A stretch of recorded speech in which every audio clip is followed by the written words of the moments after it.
चलिए जानते हैं आज की उत्तर प्रदेश की 25 फटाफट बड़ी खबरों को सिर्फ 10 मिनट में।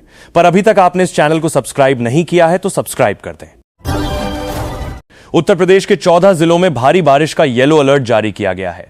मौसम विभाग के अनुसार लखनऊ, मेरठ और कानपुर जैसे प्रमुख शहरों में भी बादल जमकर बरसेंगे।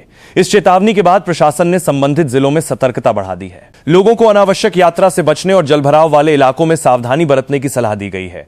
नगर निगम की टीमों को भी अलर्ट मोड पर रखा गया है ताकि किसी भी स्थिति से तुरंत निपटा जा सके। उत्तर प्रदेश के गोरखपुर में मुख्यमंत्री योगी आदित्यनाथ हर घर तिरंगा अभियान के तहत तिरंगा यात्रा का नेतृत्व करेंगे। इस अभियान के तहत प्रदेश भर में तेजी से तैयारियां चल रही हैं। मुख्यमंत्री के नेतृत्व में निकलने वाली इस यात्रा को लेकर स्थानीय प्रशासन ने विशेष व्यवस्था की है। बड़ी संख्या में लोगों के इस आयोजन में शामिल होने की उम्मीद जताई जा रही है। प्रशासन ने सुरक्षा के पुख्ता इंतजाम भी किए हैं। उत्तर प्रदेश में कांवड़ यात्रा को देखते हुए प्रमुख रूटों पर ट्रैफिक डायवर्जन लागू किया गया है। पश्चिमी उत्तर प्रदेश में भारी वाहनों की एंट्री पूरी तरह बंद कर दी गई है। यह फैसला यात्रा को सुरक्षित और सुव्यवस्थित बनाने के लिए लिया गया है। पुलिस प्रशासन ने वैकल्पिक मार्गों की जानकारी भी सार्वजनिक की है। यातायात पुलिस को डायवर्जन पॉइंट्स पर तैनात किया गया है ताकि लोगों को असुविधा न हो।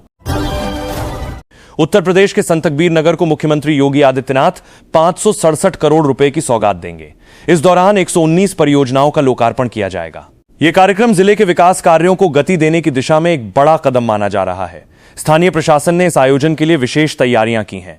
मुख्यमंत्री के इस दौरे को लेकर क्षेत्र में उत्साह का माहौल देखा जा रहा है। उत्तर प्रदेश में 126 नए राजकीय माध्यमिक विद्यालय खोले जाएंगे, जिसके साथ ही हजारों पदों पर भर्तियां भी की जाएंगी। सरकार का कहना है कि यह कदम प्रदेश में शिक्षा व्यवस्था को मजबूत करने के लिए उठाया गया है। इससे दूर दराज के इलाकों के छात्रों को भी बेहतर शिक्षा सुविधाएं मिल सकेंगी। शिक्षा विभाग ने इस योजना को जल्द अमल में लाने की तैयारी शुरू कर दी है। बेरोजगार युवाओं के लिए यह भर्ती एक बड़ा अवसर मानी जा रही है। उत्तर प्रदेश के मेरठ गाजियाबाद एक्सप्रेसवे पर कांवड़ियों के लिए विशेष व्यवस्था की गई है। वहीं आसपास के स्कूलों में ऑनलाइन कक्षाएं संचालित की जा रही हैं। प्रशासन ने यात्रा मार्ग पर सुरक्षा और यातायात व्यवस्था को लेकर पुख्ता इंतजाम किए हैं। कांवड़ियों की सुविधा के लिए मेडिकल कैंप और विश्राम स्थल भी बनाए गए हैं। स्कूल प्रबंधन ने अभिभावकों को ऑनलाइन कक्षाओं की जानकारी पहले ही दे दी है। प्रशासन का कहना है कि स्थिति सामान्य होते ही व्यवस्था बहाल कर दी जाएगी। उत्तर प्रदेश के सहारनपुर में दारुल उलूम में जल चढ़ाने की घोषणा के बाद प्रशासन पूरी तरह अलर्ट हो गया है। संभावित तनाव को देखते हुए इलाके में सुरक्षा बल तैनात किए गए हैं। पुलिस प्रशासन स्थिति पर बारीकी से नजर बनाए हुए है। अधिकारियों ने दोनों समुदायों से शांति और सौहार्द बनाए रखने की अपील की है। प्रशासन का कहना है कि किसी भी अप्रिय घटना से निपटने के लिए पूरी तैयारी की गई है। उत्तर प्रदेश में पिछड़ा वर्ग कल्याण विभाग की छात्रवृत्ति योजना के लिए आवेदन प्रक्रिया शुरू कर दी गई है। इस योजना के तहत आर्थिक रूप से कमजोर छात्रों को शिक्षा में सहायता प्रदान की जाएगी। विभाग ने पात्र छात्रों से समय रहते आवेदन करने की अपील की है। सरकार का उद्देश्य पिछड़े वर्ग के विद्यार्थियों को बेहतर शिक्षा के अवसर उपलब्ध कराना है। आवेदन प्रक्रिया से जुड़ी जानकारी संबंधित विभाग की वेबसाइट पर उपलब्ध कराई गई है। उत्तर प्रदेश के लखनऊ कानपुर एक्सप्रेसवे पर निर्माण संबंधी शिकायतें सामने आने के बाद NHAI ने त्वरित कार्रवाई की है। शिकायतों में गुणवत्ता और निर्माण कार्य में देरी जैसे मुद्दे शामिल थे। NHAI ने संबंधित ठेकेदारों को जल्द सुधार करने के निर्देश दिए हैं। अधिकारियों ने बताया कि निर्माण कार्य की नियमित निगरानी की जाएगी। यात्रियों की सुविधा को ध्यान में रखते हुए काम को प्राथमिकता के आधार पर पूरा करने की बात कही गई है। उत्तर प्रदेश के नोएडा में एक घरेलू कामगार की मौत का मामला सामने आया है, जिसकी पुलिस गहनता से जांच कर रही है। घटना की सूचना मिलते ही पुलिस मौके पर पहुंची और जांच शुरू कर दी। मामले में मौत के सही कारणों का पता लगाने के लिए पोस्टमार्टम रिपोर्ट का इंतजार किया जा रहा है। पुलिस ने परिवार वालों से भी पूछताछ की है। अधिकारियों ने बताया कि सभी पहलुओं की बारीकी से जांच की जा रही है।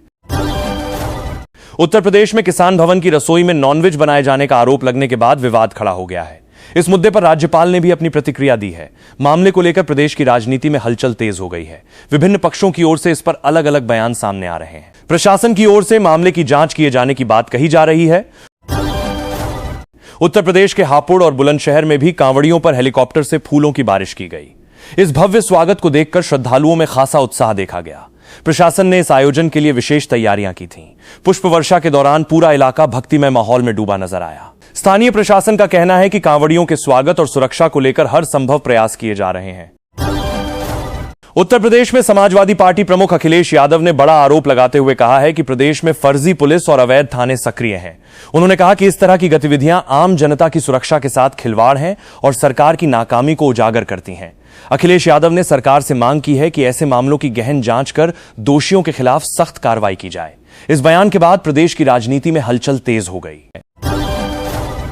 उत्तर प्रदेश के नए राजकीय स्कूलों में प्रधानाचार्य और प्रवक्ता पदों पर बड़े पैमाने पर नियुक्तियां की जा रही हैं। शिक्षा विभाग का कहना है कि इससे स्कूलों में शिक्षकों की कमी दूर होगी और पढ़ाई की गुणवत्ता में सुधार आएगा। चयन प्रक्रिया पूरी पारदर्शिता के साथ पूरी की जा रही है और जल्द ही नियुक्ति पत्र वितरित किए जाएंगे। विभाग ने इस पहल को शिक्षा व्यवस्था मजबूत करने की दिशा में अहम कदम बताया है। उत्तर प्रदेश के मुख्यमंत्री योगी आदित्यनाथ ने स्पष्ट कहा है कि राष्ट्र प्रतीकों का अपमान अब किसी भी सूरत में बर्दाश्त नहीं किया जाएगा। उन्होंने कहा कि राष्ट्रध्वज और राष्ट्रगान का सम्मान हर नागरिक का कर्तव्य है और इसमें किसी तरह की लापरवाही स्वीकार्य नहीं है। मुख्यमंत्री ने प्रशासन को ऐसे मामलों पर कड़ी नजर रखने के निर्देश दिए हैं। उनके इस बयान को लेकर प्रदेश में व्यापक चर्चा हो रही है।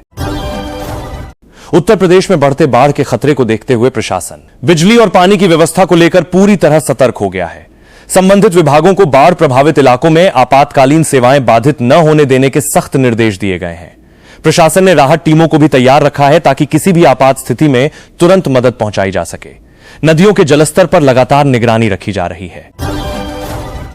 उत्तर प्रदेश में युवा नीति जल्द लागू होने जा रही है। इसकी घोषणा खुद मुख्यमंत्री योगी आदित्यनाथ ने की है। उन्होंने कहा कि यह नीति युवाओं के रोजगार, कौशल विकास और उनके सर्वांगीण विकास को ध्यान में रखकर तैयार की जा रही है। मुख्यमंत्री ने कहा कि सरकार युवाओं की क्षमताओं को पहचानते हुए उन्हें आगे बढ़ने के पूरे अवसर देने के लिए प्रतिबद्ध है। इस ऐलान से युवाओं में उत्साह देखा जा रहा है। उत्तर प्रदेश में समाजवादी पार्टी प्रमुख अखिलेश यादव ने काकोरी क्रांतिकारियों को नमन करते हुए उनके बलिदान को याद किया। उन्होंने कहा कि स्वतंत्रता संग्राम में इन क्रांतिकारियों का योगदान अविस्मरणीय है और आने वाली पीढ़ियों को इससे प्रेरणा लेनी चाहिए। अखिलेश यादव ने कहा कि देश की आजादी के लिए दिया गया बलिदान हमेशा याद रखा जाएगा। इस मौके पर पार्टी कार्यकर्ताओं ने भी श्रद्धांजलि अर्पित की। उत्तर प्रदेश में लगातार हो रही बारिश से लोगों को राहत मिली है, लेकिन मौसम विभाग ने उमस बढ़ने का अलर्ट जारी किया है। विभाग के अनुसार बारिश थमने के बाद तापमान और नमी में बढ़ोतरी होने से गर्मी का असर महसूस हो सकता है। लोगों को सलाह दी गई है कि वे मौसम की स्थिति के अनुसार सावधानी बरतें। प्रशासन ने भी मौसम पर लगातार नजर बनाए रखने की बात कही है। उत्तर प्रदेश के मुख्यमंत्री योगी आदित्यनाथ ने काकोरी ट्रेन एक्शन के शहीदों को श्रद्धांजलि अर्पित की। उन्होंने कहा कि इन क्रांतिकारियों का साहस और बलिदान देश की आजादी की लड़ाई का एक स्वर्णिम अध्याय है। मुख्यमंत्री ने कहा कि सरकार शहीदों के सम्मान और उनकी स्मृतियों को संजोने के लिए प्रतिबद्ध है। इस अवसर पर विभिन्न कार्यक्रमों का आयोजन भी किया गया।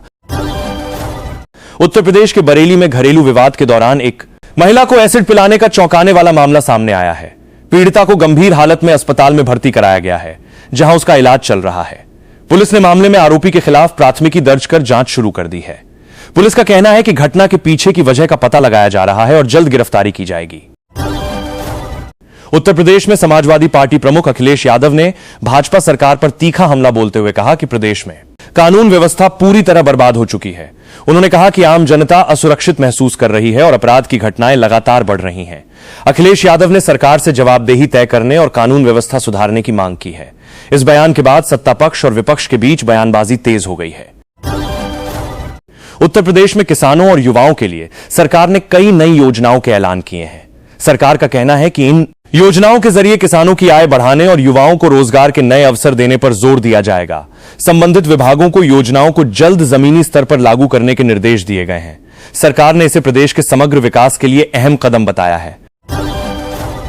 उत्तर प्रदेश में मौसम विभाग ने अगले 2 दिनों तक बारिश जारी रहने का पूर्वानुमान जताया है। विभाग के मुताबिक प्रदेश के कई हिस्सों में हल्की से मध्यम बारिश हो सकती है, जिससे तापमान में गिरावट दर्ज की जा सकती है। प्रशासन ने जलभराव संभावित इलाकों में पहले से एहतियाती इंतजाम करने के निर्देश दिए हैं। लोगों को सतर्क रहने की सलाह दी गई है। उत्तर प्रदेश प्रशासन ने कांवड़ियों की सुरक्षा सुनिश्चित करने के लिए विशेष टीमें तैनात की हैं। इन टीमों को यात्रा मार्ग पर निगरानी रखने, आपात स्थिति में तुरंत मदद पहुंचाने और भीड़ प्रबंधन की जिम्मेदारी सौंपी गई है। प्रशासन का कहना है कि श्रद्धालुओं की सुरक्षा सर्वोच्च प्राथमिकता है और इसमें किसी तरह की कोताही नहीं बरती जाएगी। यात्रा को सुचारू रूप से संपन्न कराने के लिए सभी जरूरी संसाधन जुटाए गए हैं।